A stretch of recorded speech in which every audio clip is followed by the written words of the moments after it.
पहिला हाम्रो नेवार राजा मल्ल राजाहरूको पालामा गरेको हामीले सुनिआएको छौँ।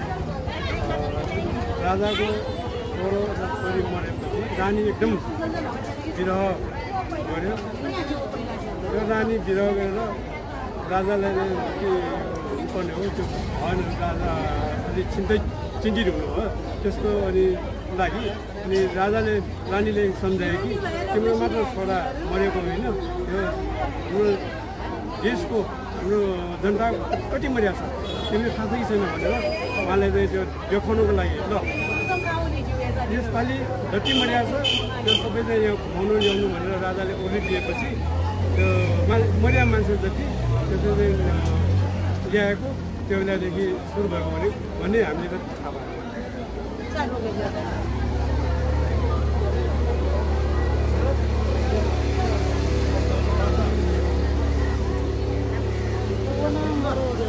यो गाई जात्रा मनाउने विभिन्न ठाउँको आफ्नो प्रचलन छ होइन, आफ्नो ढङ्गले मनाउँछ। भक्तपुरमा गाई जात्रा कसरी मनाइन्छ? व्यवस्थित तरिकाले टोलबाट कतिजना टोलमा गएको कुनै ठाउँमा एक भएर सबै मिलेर आउँछ, कुनै ठाउँमा चाहिँ अब आफ्नो तरिकाले जान्छ। अनि आफ्नो छिमटान छ, कुनैले चाहिँ अब यो हाम्रो अहिले हात एक भयो, यो कुरामा पनि बानर नाच छ, बानर नाच अगाडि राखेर सबै पछाडि लगिन्छ। त्यस्तै भैरवनाथ मन्दिरको पनि त्यस्तै सबै लहरै टोलको भरिसँगै ल्याउँछ। त्यसै अनि विभिन्न टोलमा आफ्नो गोक्षअनुसार आफ्नो क्षमताअनुसार मिलाएर ल्याउँछ। अनि त्यसको अगाडि चाहिँ अब कुनैले अब नाच मादल नाच राख्छ, कुनैले भैरव नाच राख्छ, कुनैले अब त्यो देवी देवताहरू ल्याउँछ। यो झिन्टाङ घिसी भन्ने पनि नाच रहेछ नि त, यो के हो? झिन्टाङ भनेको त्यो खास बाजा बजाउनेको खोल हो, त्यो खोलमा नाचिने हो। खोल अब गिनीतोङ नाइसितोङ भने जस्तै त्यसमा चाहिँ त्यो मिलाएर लट्ठी बनाएर नाच्ने गर्छ। त्यो नाच्ने चलन चाहिँ कहिलेदेखि सुरु भएको हो यस्तो नाचहरू? त्यो नाच त मैले अघि भने नि त्यो मल्ल राजादेखिको पारादेखि नै भएको हो। अनि यो बाजा नाचको कुरा गर्दाखेरि जुन यो धार्मिक ग्रन्थअनुसार राम वनवास हुँदाखेरि राम त्यो सीता हरण गर्यो, त्यो बेला अनि सीतालाई रावणले सीता हरण गरेपछि रावणसँग राम युद्ध गर्यो र केही त्यहाँ भयो। अनि त्यो राम जितेर आएपछि बान्दरहरू नाचेर आयो, त्यो बेलादेखि बान्दर नाच भन्ने चलन भएको भने हामीले सुनेको। अनि यो झिन्टाङ घिसी चाहिँ झिन्टाङ त अघि भने जस्तै त्यो नेवार राजाहरूको पालादेखि चलन कसरी नाचिन्छ? यो तालहरूको बारेमा पनि भन्नुहोस् न। यो लट्ठीको ताल छुँदैछ होइन, लट्ठी ठोकाएर नाचिने झिन्टाङ घिसी पनि त्यस्तो त भने यसको बारेमा भन्नुहोस्। अब झिन्टाङ अघि भनेको त्यो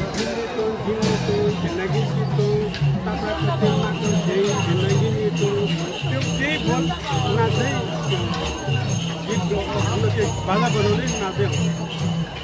अनि लट्ठीहरू के को बनाइन्छ? यो लट्ठी पकाइन्छ नि पहिला त हाम्रो तुलसी भन्छौँ होइन, तुलसी भन्नाले त्यो आवाज आउने, त्यो डुलाउँदाखेरि आवाज आउने के को लट्ठी हो यो? तुलसी भनेर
देखाएर भन्नुहोस् न।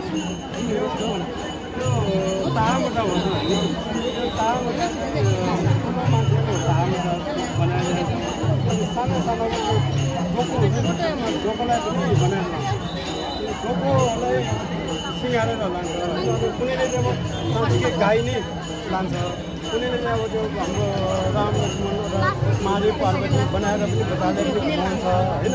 अब त्यो बनाउँदाखेरि भित्र चाहिँ बाँस हुन्छ, बाँस चारवटामा अनि बोक्ने भित्ता बाँस चारवटा बनाएर त्यसमा चाहिँ डोरीले बाँधेर जुन सिँगार्छ त्यो आफ्नो क्षमताअनुसार सिँगारेर लान्छ। त्यसमा चाहिँ आफ्नो मैले अहिले त फोटोको जमाना आयो, पहिला बेला त्यो फोटो छैन, अहिले चाहिँ त्यो फोटो राखेर लान्छ। पहिला फोटो छैन। कति ठाउँमा घुमाइन्छ होइन, कति समय जति लाग्छ? अब समय भन्नाले यो झन्डै यो माकप राख्नुको त झन्डै 6 घन्टा 7 घन्टा लाग्छ। अनि झिन्टाङघिसी जाँदाखेरि 3 घन्टा लाग्छ। अनि यो एरिया हिसाबले यो एरिया चाहिँ त्यो भक्तपुर नगर जुन हाम्रो पुरानो एरिया छ त्यो एरिया पुरा घुमाउँछ। त्यो बाटो रुटै छ यसको, यहाँबाट यहाँ जाने, यहाँबाट यहाँ जाने भने रुटै छ यसको। पहिला र अहिलेमा केही फरक छ यो गाई जात्रा मनाउने प्रचलनमा तरिकामा केही छ अहिले फरक छ फरक भन्नाले अहिले अब पहिला अलि अस्तित्व प्रकारले पनि जाने हुन्छ होइन अहिले चाहिँ त्यो सुधार हुनेछ अनि यस्तै घिन्नगी फेरि अर्को यो राजनीतिक हिसाबले भन्दाखेरि त्यहाँ जनचेतनाको हिसाबले पनि आउने गर्छ यो जनचेतनाको हिसाबले आउने चाहिँ झन्डै यो 2 बजे 1 बजेपछि आउँछ जनचेतनामूलक घिन्नगी त्यसमा चाहिँ विभिन्न नारा र प्लेटकार्ड राखेर जनतालाई चेतना दिने विभिन्न विकृतिलाई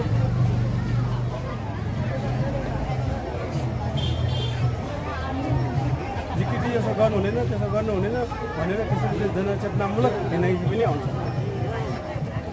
केही सुधार गर्नुपर्ने केही आपसमा देखेका विकृतिहरू पनि होला होइन त्यसलाई सुधार गर्नुपर्ने केही सुझाव दिन चाहनुहुन्छ तपाईँ सुधार अब अहिले अलि अनकन्ट्रोल छ अहिलेका यो युवाहरू अलि अनकन्ट्रोल छ भनेको अनकन्ट्रोल भन्नाले अनुशासन कम छ त्यसैले त्यसलाई चाहिँ अब व्यवस्थित गरेर जान पाए र योभन्दा राम्रो भने हामीलाई लाग्छ परम्परामा केही परिवर्तन भएको छ जस्तो मनाउने तरिकाहरूमा पहिला र अहिले तपाईँ त 60 वर्ष अक्टोबरमै 60 वर्ष बिताइसक्नुभयो धेरै तपाईँले हेरिसक्नु भएको छ होइन विगत तपाईँले सानो छँदाखेरि देख्ने गाई जात्रा जुन मनाइन्थ्यो अहिले हेर्दाखेरि उस्तै छ कि केही न केही त फरक होला नि मुख्य फरक चाहिँ के छ भन्नुहोस् त खास फरक त छैन फरक भनेको अहिले रहन सहन फरक छ त्यति रहन सहन पहिला चाहिँ अब खानालाई नै धक्धौ हुन्छ त्यो बेला चाहिँ एकदम मान्छेलाई अब जिउन गाह्रो हुन्छ अब अहिले अलिकति फरक छ बाजा अनि त्यसपछि यो वेशभूषा त्यसपछि नाच्ने तरिकाहरूको फरक छैन यसलाई कसरी आगामी दिनमा निरन्तरता दिने भन्नुहोस् त कसले सिकाउँछ कसले सिक्ने कसरी घिन्नगीलाई सिकाउनु पर्दैन त्यो त्यतिकै जान्छ नाच्दा नाच्दै जान्छ अनि यो भान्डा नाचलाई सिकाउनुपर्छ भैरव नाचलाई सिकाउनुपर्छ देवी नाचलाई सिकाउनुपर्छ त्यस परम्परा पुरानो परम्परालाई सिकाउनुपर्छ यो भान्डा नाचलाई सिकाउन कम्तीमा 3 महिना लाग्छ 3 महिना लाग्छ यसको तयारी 3 महिनादेखि गरिन्छ नयाँ सिकाउनु पऱ्यो 3 महिनादेखि गरिन्छ हुन्छ के थप्न चाहनुहुन्छ तपाईँले अन्तिममा यो गाई जात्राको विषयमा केही भन्न चाहनुहुन्छ गाई जात्राको विषयमा राम्रो होस् अहिले चाहिँ अब परम्परादेखि चलिआएको सधैँ चलाउन जाओस् होइन केही झगडा नहोस् राम्रो होस् अनि यो आन्तरिक मात्र होइन देश विदेशबाट पनि यहाँ हेर्न आउँछ घुम्न आउँछ गाई जात्रा हेर्ने भन्ने मात्र आउँछ त्यसैले चाहिँ हामीले चाहिँ परम्परालाई पनि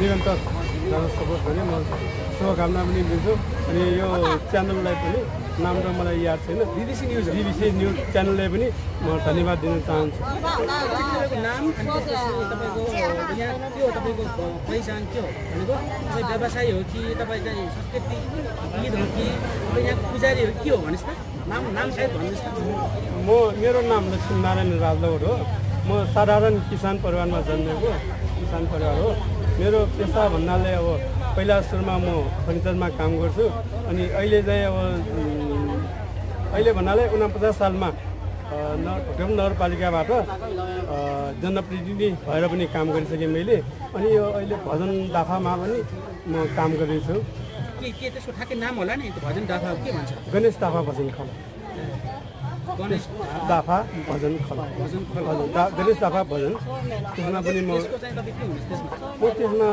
9 जना मध्ये 1 जना पुजारी होइन त्यसमा चाहिँ अब नाइके त्यसो नाइके भने जस्तै 9 जना मध्ये 1 जनामा म पनि पर्छ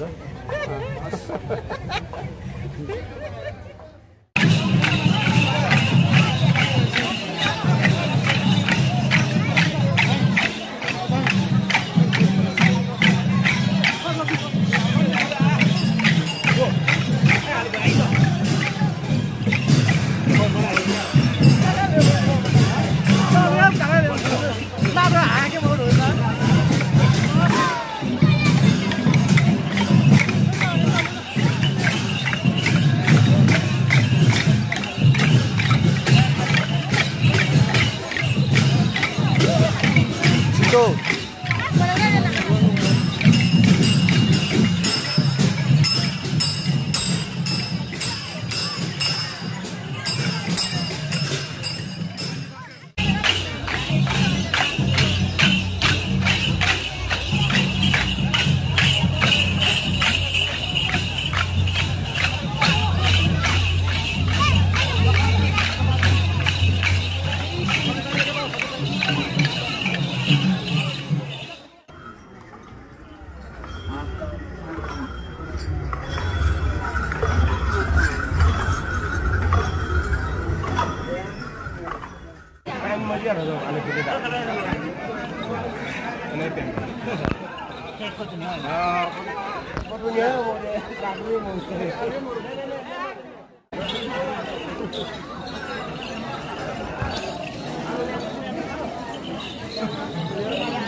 अब हैप्पी गाड़ी यात्रा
Pantal sakitले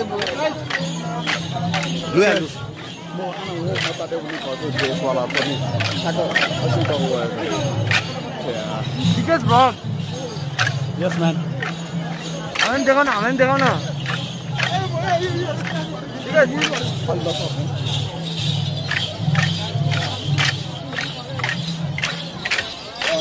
टिकटमा बिग्रिम